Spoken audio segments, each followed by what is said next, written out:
Hello welcome साथियों, देवभूमि education point में आप सभी का एक बार फिर से स्वागत है। उम्मीद करता हूँ आप सभी लोग अच्छे होंगे। पहली बार हमारे चैनल पर दोस्तों तो चैनल को सब्सक्राइब कर लेना, नोटिफिकेशन बेल आइकन दबा लेना, जिससे आपको हमारे सारे अपडेट मिलते रहेंगे और सबसे पहले मिलेंगे।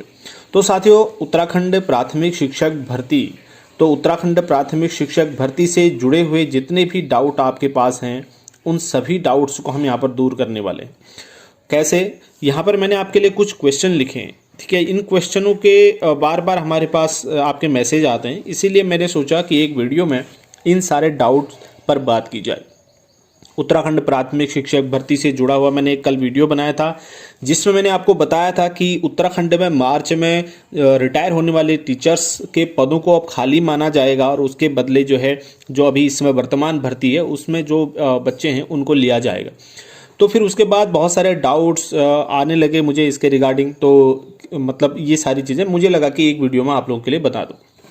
तो सबसे पहले मैं बात करूंगा दोस्तों, पहला क्वेश्चन देखते हैं, मार्च में कितने पद बढ़ने की उम्मीद है। भैया यहाँ पर ये है कि मार्च में रिटायरमेंट है, जैसे कि मैंने आपको बताया था 105 पद या 100 कितने पद मैंने आपको बताया था, तो वो एक ही जिले में पौड़ी में खाली होने वाले हैं।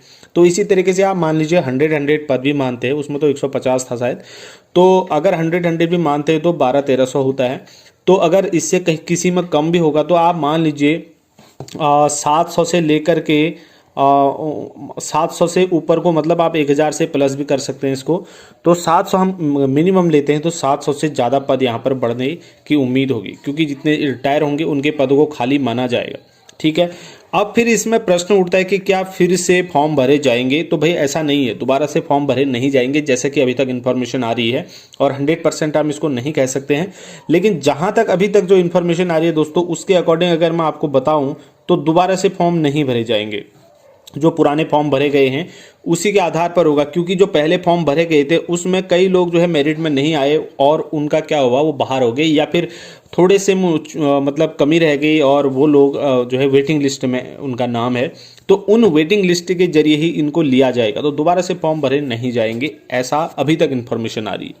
उसके बाद नेक्स्ट क्वेश्चन है, क्या इस बार बीएड, यूटेट या सीटेट पास करने वाले अभ्यर्थियों को मौका मिलेगा। तो ऐसे भी मेरे पास कमेंट आ रहे थे, जिन अभ्यर्थियों ने इस बार बीएड किया है या फिर यूटेट किया है या सीटेट पास किया है, तो क्या उन अभ्यर्थियों को इस भर्ती में मौका मिलेगा।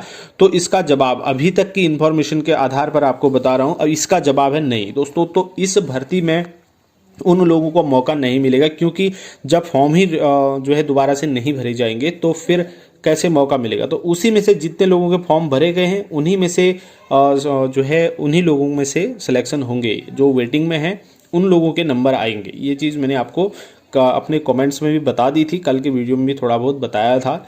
तो यहाँ पर इसके लिए भी ये अवसर नहीं होगा। ये अभी तक की इन्फॉर्मेशन। दोबारा कब से शुरू होगी प्रक्रिया, जैसे कि पिछले आपने देखा 2-3 महीने से ये प्रक्रिया बंद है, और प्राइमरी के लिए जो प्राथमिक शिक्षक के लिए चल रही थी ये भर्ती प्रक्रिया अब दोबारा कब से शुरू होगी। भाई देखिए, आचार संहिता की वजह से ये चीज़ें रुकी हुई थी और धीरे धीरे अब यहाँ पर चीज़ें शुरू होनी स्टार्ट हुई हैं। उम्मीद करते हैं कि ये भर्ती प्रक्रिया फिर से शुरू होगी और इस महीने के लास्ट तक ये भर्ती प्रक्रिया दोबारा शुरू होने की उम्मीद है। कुछ ही दिनों के अंदर हो सकता है, 4-5 दिन के भीतर, या फिर आपको अप्रैल से देखने को मिलेगी। मुझे लगता है कि इसी महीने से ये प्रक्रिया शुरू हो जाएगी, जिस तरीके से अब काम होने शुरू हो गए हैं। और इसी देखिए आप भी 4-5 दिन के भीतर हो सकता है शुरू हो जाए।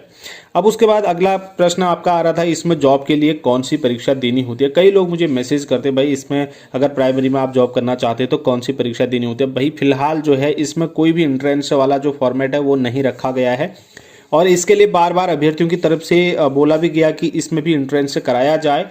और इसमें जो वर्तमान भर्ती प्रक्रिया चल रही है, इसमें लोगों को पता ही नहीं चल रहा है कि ये भर्ती प्रक्रिया कैसी चल रही है। तो यहाँ पर भी एंट्रेंस होना चाहिए, ताकि जिन लोगों ने मतलब अभी 2020 में या 19 में 18 में बीएड किया है, टेट किया है, उन लोगों को भी मौका मिले। अभी यहाँ पर जो परीक्षा जिस बेस पर इनका सिलेक्शन हो रहा है वो ईयर वाइज हो रहा है, और गुणांक इसमें मैटर कर रहे हैं, ठीक है। कई चीज़ें हो रही हैं, तो उसमें लोगों को पता नहीं चल पा रहा है। सबसे पहले तो डीएलएड वालों को उसमें लिया जाता है, उसके बाद बीएड वालों को। तो यहाँ पर परीक्षा की अभी कोई तैयारी नहीं करनी होती है भैया, आपको डीएलएड करना होता है। अगर डीएलएड के बाद फिर जितनी सीटें बचती हैं बीएड वालों को उसमें लिया जाता है, ठीक है। उसके बाद अगर आप परीक्षा की तैयारी करते हैं टीचिंग में तो फिर एलटी या फिर लेक्चरर के लिए कर सकते हैं। किस वर्ष तक के लोगों का नंबर आ सकता है, मेरे पास बार बार ये कमेंट आते हैं कि किस वर्ष तक के लोगों का नंबर इसमें आ रहा है या आ सकता है। भैया आपने अगर 2006 में, 2007 में, ये 2005 में ऐसे बीएड कुछ मतलब 8 से 7 से पहले पहले अगर आपने किया है तो आपको उम्मीद करनी चाहिए। और आने को नंबर इसमें 2018-19 का भी आया है, 15-16 का भी आया है। किसी किसी का वो किस बेस पर आ रहा है इसके बारे में कहना एकदम जो है सही और सटीक नहीं होगा, तो इसीलिए हम इस पर ज़्यादा कमेंट नहीं करेंगे। लेकिन यहाँ पर आप लोगों को मैं बता दूं दोस्तों, अगर आपने 6-7 में बीएड कर रखा है या 8 तक भी कर रखा है, थोड़ा बहुत आप उम्मीद कर सकते हैं। बाकी वो सब्जेक्ट वाइज और कैटेगरी वाइज भी होता है, ठीक है।